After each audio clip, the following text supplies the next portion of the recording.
everybody, what's up? I know it's been a long time since I've uploaded a video for you. So many people in the comments have said, Chandi, where are you? As you may or may not know, I own a yarn business with my husband Tim, and we have been busy with that, making knit patterns and crochet patterns and new yarn colors for you. Time to start fresh and get the ball rolling again. Please comment and let me know what videos you want to see. Patterns, projects, yarn dyeing, knit, crochet, weaving, yarn spinning, anything to do with yarn. We have some ideas, but I want to hear what you want to see so that I can try to give that to you.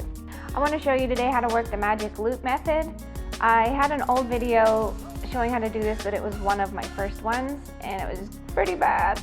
I had some requests to redo that. That's what we're going to do today. What is the magic loop method and what makes it so magical? It is a method of knitting that allows you to use one long circular needle like this one, which is just 2 needles with a cable attaching them, to knit things in the round. When you learn to knit the magic loop method, you can knit things in the round. So you're not knitting flat, you're knitting actually round and round and round. You can do mittens, you can do socks, also hats, sweaters, all with the same needle. You don't have to change needles. Anything where you're knitting round and round and round. Grab some yarn, any yarn. This is worsted weight.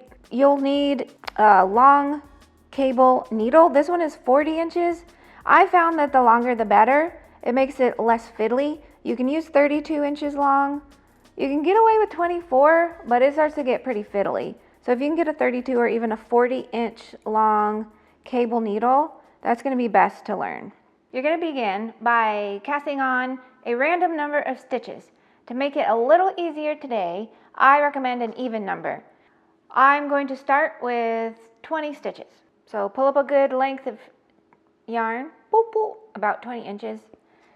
Form your slip knot and get busy casting on using the long tail cast on method. Pop the slip knot onto your needle and begin to cast on a random number of stitches because we're just practicing. Obviously, when you are working a pattern, they will tell you how many stitches to cast on. All right, we've got 8, 9, 10.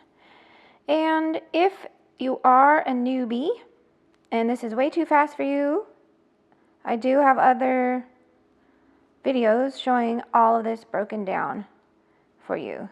So not to fear. Okay, 1, 2, 3, 4, 5, 6, 7, 8, 9, 10, 11, 12, 13, 14, 15, 16, 17, 18, 19, we'll go ahead and do 20. Okay, step 1 is done. You should have your stitches cast on to one of your needles, and now comes the secret magic part. Now comes the secret magic part. Whoosh!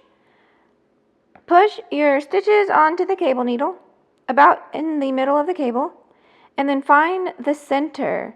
That's why I said to cast on an even number of stitches. It just makes it a little simpler. You don't have to have an even number, but it does make it a little easier to learn. And you're going to fold your cable in half and pull it through between those 2 middle stitches. Now we've got to start knitting. To do that, these need to be on the needles. Continue to pull this loop that you made more and more and more. Bloop. Now, pick the side that doesn't have any ends or tails and push that all the way up onto the needle. Then take the needle, the other needle, and pull it free. So here, you got to watch this. Hold all the stitches together. So we're grabbing the needle that has the ends and the end and the tail attached, and we're pulling it up and forming another loop. So we're going to work like this. So you should have one loop over here and then another loop you just made over here. So it's actually like 2 magic loops. Next, we are going to verify that our stitches are not twisted. And what do I mean by that? Well, if they were twisted, they would look more like this. And when you start knitting, you're going to get this crazy thing that you don't want. That's not what you want. Make sure that all of these stitches are lined up like this and not twisted around your needle. Then, ignore the tail. You're not going to need that. Grab the working yarn, which is the yarn attached to the ball, and pull that. You want to make sure it looks exactly like mine. Pull it under the other needle and into position, ready to work your first stitch. So now we actually get started knitting.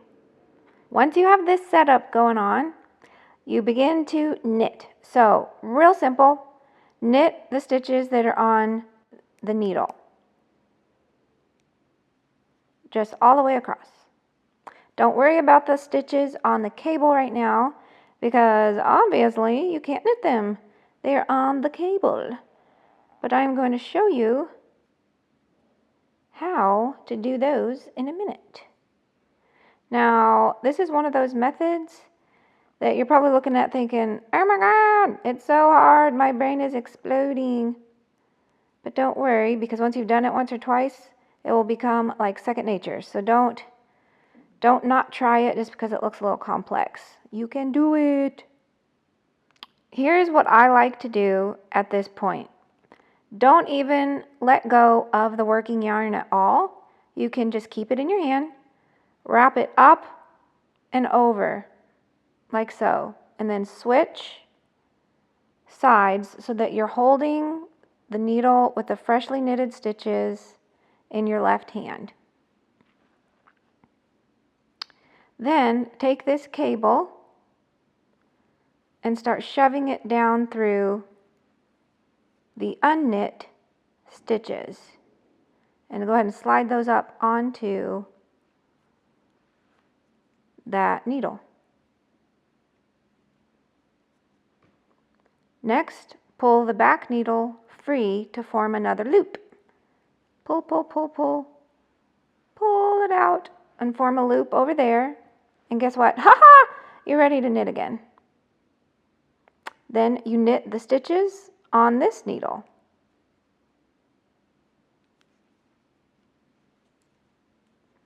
Remember to pull up, give a little cinch so that you don't get a ladder in there. You will thank me later for that. Knit all the way across. And once you've done that, you will have knitted your first round using the magic loop method. So now you've officially knitted all the stitches one time. And it should look like this. I wanted to show you a zoomed out view so you could see where the loops are going. I'm going to work another round. Don't worry if you don't have it yet. We'll zoom back in so you can see a close-up again.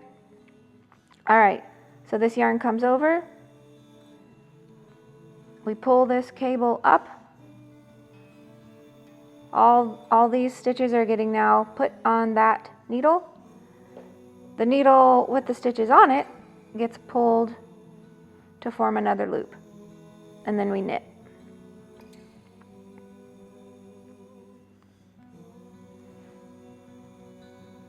So most of the time you're going to have 2 loops. It should be called the double magic loop method.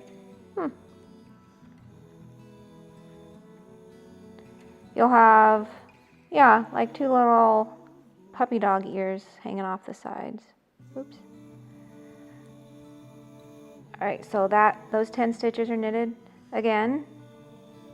Up and over. Hold on to that needle and the other stitches. Pull this needle up and onto the stitches. The old needle, pull it out and form a little puppy dog ear. And knit again. Alright, final stitch, and we have knitted another round. Let's go ahead and work one more round just to make sure you have it. Wrap up and over, twist, and hold both the needle and the cable and stitches with your left hand. And then begin pulling the cable down, down, and the stitches onto the other needle.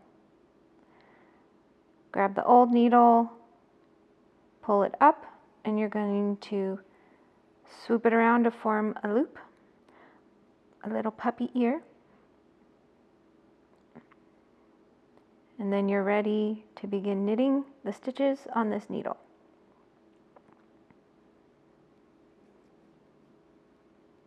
Remember to give a tug after your first and really your second stitch to make sure you don't end up with a ladder.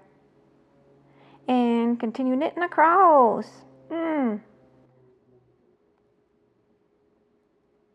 Okay, so that is half of the stitches. Same thing again, it's the same movement over and over and over and over. Up and over, up and over. Rotate, hold the needle and all the stitches, pull the other cable down, and the stitches onto the other needle. Oop, get on there. Get the tail out of the way. Pull your old needle up. Make a puppy dog ear. And continue knitting across your final stitches. It really helps to mark the beginning of your round so you don't lose track. Have I done the first half? Have I done the second half? You can also tell by where your tail's at. That's the start of your round. Come to think of it, if you don't want a stitch marker dangling off. Okie dokie. Another round complete. And look, you're getting a little round thing. This could be a thumb, for example, on a pair of mittens or something. That's the magic loop method. I hope that was clear for you. It's key with this type of method to practice, practice, practice. It seems crazy at first, probably about ready to pull your hair out. You don't know what's happening, so just keep practicing. You'll get it and it'll pop in your mind and you will love it. So you just want to practice a lot on this one. Thank you so much for watching. If you liked the video, please click like and subscribe to my channel. We're gonna have lots of great content coming out and you don't want to miss it. If you would like to keep up with more of my happenings, please head to expressionfiberarts.com and sign up for my email newsletter. We have a giveaway of a ton of yarn. It's a big old pile of hand-dyed luxury yarn, and you can win it by entering on our blog, which is blog.expressionfiberarts.com. So go there now and get entered. I'll cross my fingers for you. Please comment below with any ideas that you have for future videos so that I can deliver that to you.